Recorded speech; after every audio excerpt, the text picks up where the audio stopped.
दोस्तों, भारत माता की जय, वंदे मातरम। હું મુકેશ વિશ્વકર્મા પંચાલ આપની વચ્ચે આપણી ચેનલ આપણે કંઈક નવું કરીએમાં નવા મુદ્દા સાથે રોજ આવું છું. આજે પણ આવ્યો છું.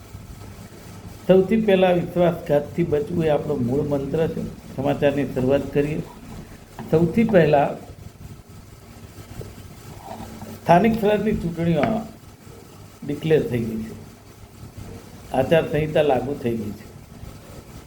હવે ધીરે ધીરે સમાચાર બહાર આવવા માંડ્યા છે કે મતદારો એવું કહી રહ્યા છે કે મત માગવા આવેલા કોર્પોરેટરો લોકોના પ્રશ્નો ઉઠાવવા બોર્ડની જે બેઠક હોય એમાં જતા જ નથી. આવું મીડિયામાં લખાઈને આવ્યું. એ લોકો આવ્યા જ નહીં તો પછી કામ ક્યાંથી થાય? તો એવા કોર્પોરેટરોને ચૂંટી અને કરવાનું શું?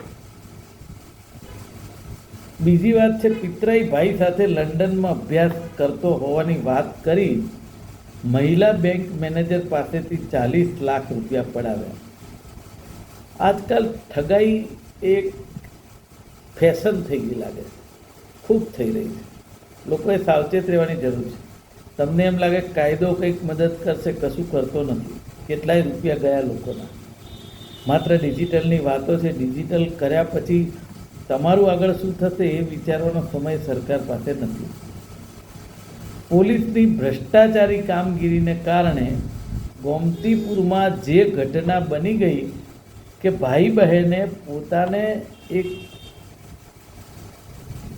વિરુદ્ધનું કામ થયું, જે સાચા હોવા છતાં પોલીસ સ્ટેશનની સામે બંને ભાઈ બહેને ફિનાઇલ પી લીધું.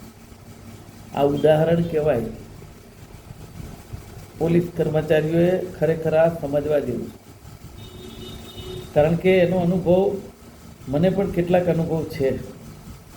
એક પોલીસ ઇન્સ્પેક્ટરને મેં એવું કહ્યું કે એક વ્યક્તિએ એક ગુંડાએ મર્ડર કરવાની ધમકી આપી છે.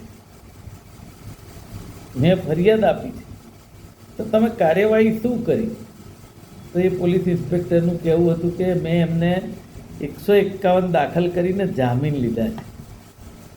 મેં કીધું એ જામીન લઈ લે અને પછી બહાર આવીને મર્ડર કરી નાખે તો કે પછી ગુનો દાખલ કરીએ. આ જવાબ છે ગુજરાત પોલીસના પોલીસ ઇન્સ્પેક્ટરના. વિચાર તો કરો, એ મર્ડર થવાની રાહ જોઈ રહ્યા છે. એમની પોતાની કોઈ ટીમ નથી કે કોઈ એ નથી કે જેનાથી એ તપાસ કરે. એક તરફ ખાવાનું નથી, બીજી તરફ અમદાવાદ મ્યુનિસિપલ કોર્પોરેશનની ટીમે પિકનિક હાઉસમાંથી મીઠાઈ માછલીના નમૂના લીધા અને કાંકરિયામાં લગ્ન પ્રસંગે મિજબાની માણ્યા પછી 85ને ફૂડ પોઈઝનિંગ થયું. મને એમ થાય છે જાગ્યા ત્યાંથી સવાર માની લઈએ, પણ ક્યાંક ને ક્યાંક તો એવી ચૂક છે કે જેનાથી આ બધા પ્રસંગો બને છે. નોર્મ્સ કેમ ના હોય? કાયદા કેમ ના હોય? એનું પાલન કેમ ના થાય?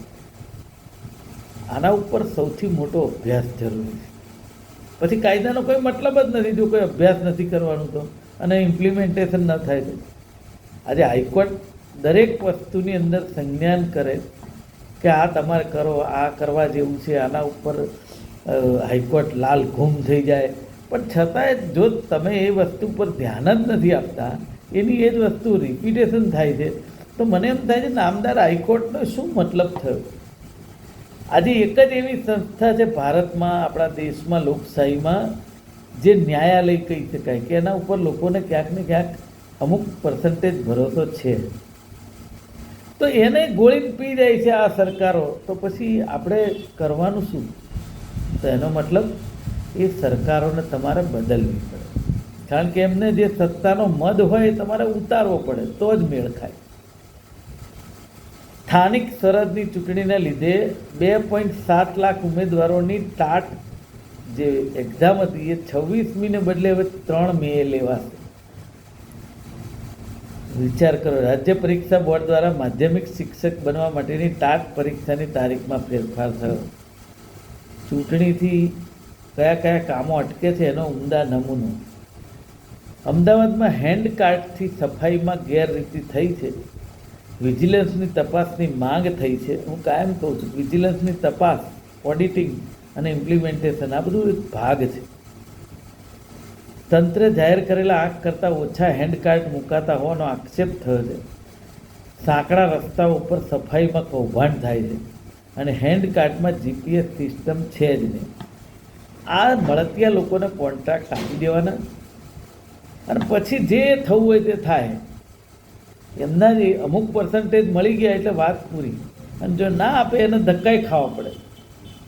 અમદાવાદના મ્યુનિસિપલ કમિશનર છેલ્લા 1 અઠવાડિયાથી હું ફોન કરું છું, ફોન ઉપાડતા નથી.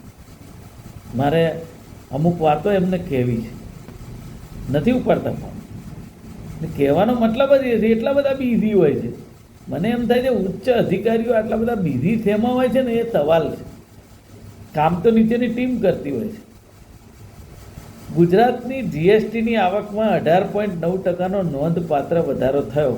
વેટની આવક પણ વધીને 2714 કરોડને આંબી ગઈ. તો એ ગુજરાત ઠેરનું ઠેર જ છે. કેન્દ્ર સરકારે એક જમાનામાં જ્યારે આજના લોકપ્રિય પ્રધાનમંત્રી ગુજરાતના તત્કાલીન સીએમ હતા ત્યારે ડૉક્ટર મનમોહનસિંહજીની સરકારમાં જો 200-500 કરોડ રૂપિયા ઓછા અપાયા હોય ગુજરાતને, તો એમણે એક ટૂચકા કાઢ્યા હતા કે કેન્દ્ર સરકારની ગુજરાતને થપ્પડ, આટલા કરોડ ઓછા અપાયા, આ કામ નથી થતા. અને હવે કઈ થપ્પડ કોને મારવાની એ તો આજે તો બોલવું જોઈએ ને. મને એમ થાય છે કે આપણે સાચા હોઈએ તો 10 વર્ષ પહેલાં જે બોલ્યા હતા એ પણ આજે બોલવું જોઈએ, નહીં તો પછી ઝીરો ટોલરન્સની વાત નહીં કરવી જોઈએ. એ બાકી વાતો કરવા પૂરતું બરાબર છે, નહીં કરાય. આપણે એક બાજુ આપણો ચહેરો સાફ રાખવાની વાત કરીએ છીએ, બીજી બાજુ આપણે જે અનુકરણ એવું કરીએ છીએ કે જે આપણા સ્વાર્થ માટે જો એવું નહીં ચાલે. યુદ્ધ હજી 1 મહિનો ખેંચાશે તો સૌરાષ્ટ્રને 3500 કરોડનું આર્થિક નુકસાન થશે. અને એમાંય પોરબંદર, જુનાગઢ, ગીર સોમનાથ, અમરેલી, દ્વારકામાં જનજીવન પ્રભાવિત થાય છે. આપણે શહેરોમાં કદાચ એવું લાગે કે પેટ્રોલ, ડીઝલ ને ગેસના બોટલ મળી રહેશે, પણ આજે ગુજરાતના રૂરલ વિસ્તારની પરિસ્થિતિ ખૂબ ખરાબ છે, એ આપણે સારી રીતે જાણીએ છીએ. આ સ્થાનિક સ્વરાજની ચૂંટણીઓ આવતી હોવા છતાં જે સરકારે ગુજરાતને જે આ સ્ટોક માટે જે કંઈ ભરડો લીધો છે કે આપવા માંડ્યા છે, લિક્વિડિટી વધી છે, એનું કારણ માત્ર ચૂંટણી છે. 28મી કે 29મી કે 30 તારીખે એપ્રિલે પૂરું થાય મતદાન અને રિઝલ્ટ આવે પછી તમે પેટ્રોલના ભાવમાં વધારો જોજો અને લાઈનો જોજો. તમે સમજો કે આજે એલપીજીમાં ને એમાં રૂરલ વિસ્તારમાં તકલીફ છે. ભલે મીડિયાએ કદાચ અમુક વસ્તુ ના હવે લાગતી હોય દેખા, શહેરોમાં હું માનું છું લાઈનો નથી, પણ ભાવ વધારે લે છે એલપીજીવાળા. 6,000 ને 3,000 આ ન્યૂઝપેપરમાં ગઈકાલે જ આવ્યું હતું. ગુજરાત હાઈકોર્ટના વારંવારના હુકમોને કડક ચેતવણીઓ છતાં વર્ષોના વાણા વીતવા આવ્યા છતાં રાજ્યમાં ફાયર સેફટીની સુવિધા કે કાયદાનો અમલ જ નથી. તો મને એમ થાય છે કડક ચેતવણી નામદાર હાઈકોર્ટ આપે પછી તો શું, એમને તો નથી જ ખબર પડતી સરકારને, પણ એ કડક ચેતવણી કોઈ આપે પછી શું? હાઈકોર્ટે ટીઆરપી ગેમ ઝોનમાં 4 અધિકારીઓ વિરુદ્ધ તપાસનો અહેવાલ માંગ્યો. ખરેખર હું એવું માનું છું કે આપણા ગુજરાતને ભગવાન જ બચાવે. આજે હનુમાન જયંતિ છે, બજરંગબલીને આપણે કહીએ કે તમે બચાવો, કારણ કે ભગવાનના નામ લઈ લઈને સરકાર ઉપર બેસી ગયેલા લોકો આજે ભગવાનનું સાંભળતા નથી, એવી પરિસ્થિતિ છે આજે. બસ આટલું જ. આપનો ખૂબ ખૂબ આભાર.